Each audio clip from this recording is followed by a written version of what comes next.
그리고 반복적으로 이야기가 됐던 부분이 있어서 좀 정리를 할 필요가 있지 않나라고 생각돼서 한번 질의를 해보겠습니다.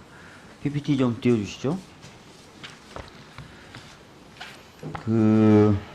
1996년 12월에 당시 여당이 노동조합법, 근로기준법 등을 강행 처리를 하려고 했었어요.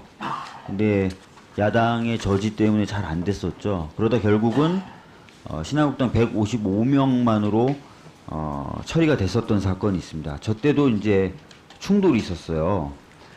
이때 관련된 헌재 결정문이 하나 나오는데요. 이 헌재 결정문은 국회의원이 권한쟁의 심판을 청구할 수 있는 자격이 있다라는 것을 인정한 결정은 굉장히 유명합니다.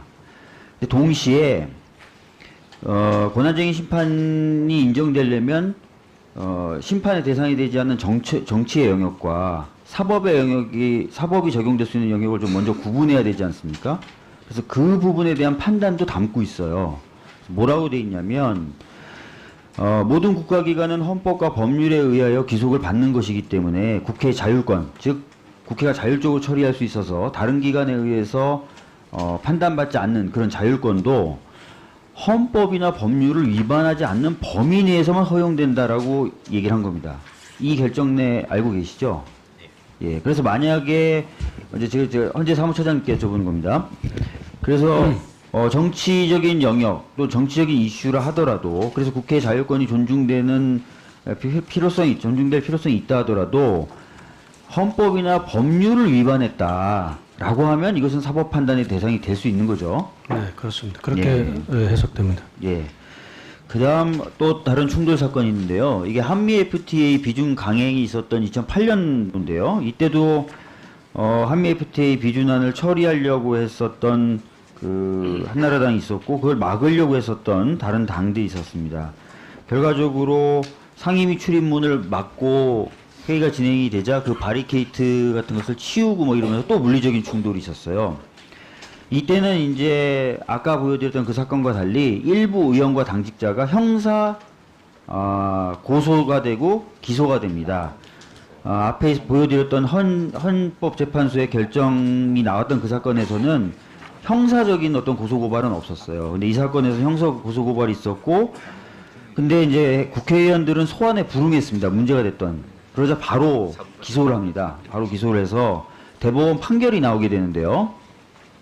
이번엔 행정처장님께 좀 여쭤볼 수밖에 없을 것 같은데 이 판결을 보면은 그 당시에 이제 주장했던 게 뭐냐면 그 회의 절차의 적법성이라든지 뭐 이런 것들이 문제가 됐기 때문에 그 회의장을 뭐 강제로 뚫고 들어가려고 했었던 게 정당행위 아니냐라는 주장에 대해서 대법원이 뭐라고 판단하냐면 폭력적인 행동으로 나가서 상당성의 요건을 갖추지 못하고 있다면 위법성이 조각되는 정당행위나 긴급피난의 요건을 갖추지 못한다라고 결정을 합니다. 이 판결 알고 계시죠? 예, 알고 있습니다. 예.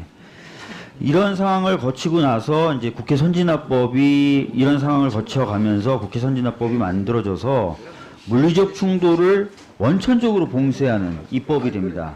예. 그래서 다음 PPT 좀 보여드리죠. 그래서 두 분에게 다 이제 공의 좀 여쭤봐야 될 것 같은데요.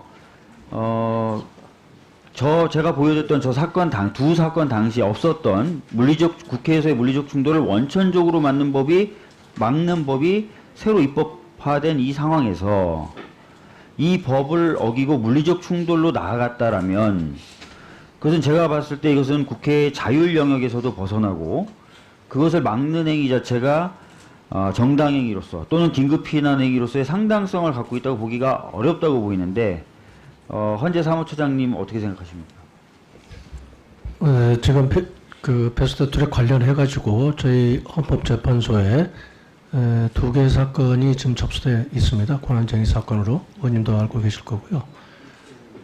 그리고 지난번 저희들 언제 오셔서 국감 과정에서도 그 두 사건에서 말씀 지적하셨습니다만은 지금 현재 헌법재판소에서 지금 심리 중에 있는 사건이기 때문에 제가 이것이 알겠습니다. 옳다 그러다 이렇게 제가 말씀하기 말씀드릴 어려운 어렵죠? 사정에 있다는 걸 말씀드리겠습니다. 행정처장님께도 여쭤보겠습니다. 뭐 같은 취지시겠죠? 예, 마찬가지. 진행되고 있는 사건 또는 진행될 사건이기 때문에 구체적인 언급은 어렵다. 하여튼 뭐 계속 반복된 얘기라서 과거에 있었던 판결들을 한번 살펴보면서 이것이 과연 정당행위 또는 경기 피난으로 정당화될 수 있는 것인가에 대해서 한번 짚어봤습니다. 뭐 답변을 저도 기대하진 않았습니다, 사실. 예. 다음 제가 정책 관련된 질문을 좀 드릴 게 있어서 최근에 그 영창 처분이 위헌성을 가지고 있다라고 해서 법원이 해당 법률인 군인사법을 위헌법률 심판 제청을 한 적이 있습니다. 알고 계시죠, 행정처장? 네, 그렇습니다. 예. 두 분이 다 사무처장 행정처장. 자, 그래서 서울 고등법원에서는 이렇게 위헌성 논란이 있는 법을 계속 적용하기가 어렵다라고 해서 2018년 7월에 영장 처분에 대해서 집행정지를 해달라는 처분을 인용한 바가 있습니다. 어떻게 법원행정처장님 알고 계시죠? 예. 예. 그럼에도 불구하고 그렇게 위헌성이 있고 헌법재판소에서 다뤄지고 있고 또 그렇기 때문에 법원에서는 집행정지가 들어오면 받아주고 있어요. 그럼에도 불구하고 올해만 해도 한 2,400여 명, 올해 6월까지만 해도 2,400여 명이 영장 처분을 받고 있습니다.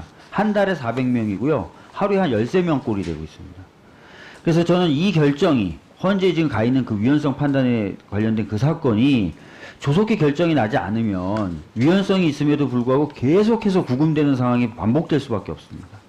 신속한 결정이 필요할 것 같은데 어떻게 생각하십니까?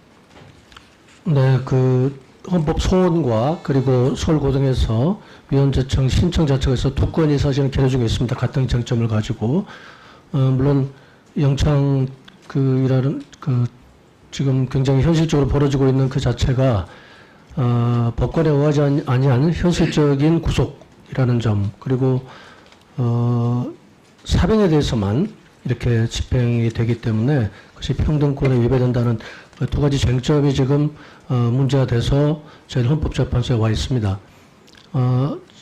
이 점 지금 말씀하시는 지금 현실적인 지금 이렇게 숫자가 많은 것은 위원님이 이렇게 지적해 주셔서 제가 알았습니다만은 이 점 재판부에 말씀드리고 충분한 심리 지금 과정이 있습니다만은 그런 지적에 대해서도 재판부에 전달하도록 이렇게 하겠습니다. 예, 수고하셨습니다.